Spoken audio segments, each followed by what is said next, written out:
ये सिर्फ सफर नहीं, ये एक इम्तिहान है। जंगल का हर कोने एक राज छुपाए हुए। अरे, ये निशान तो इस जंगल के किसी जानवर के नहीं लगते, ये कुछ और ही है।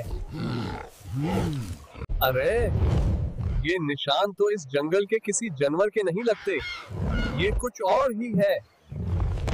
आजा, देखते हैं कौन इस जंगल का असली राजा है। मुझे अपने शेरों के जैसे दहाड़ का जवाब देना आता है।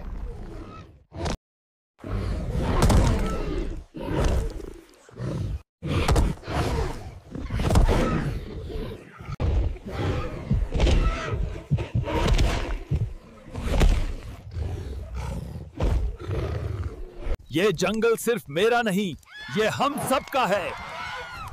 और जब तक मैं जिंदा हूं, कोई इसका नुकसान। जंगल की खामोशी कभी अच्छी नहीं होती।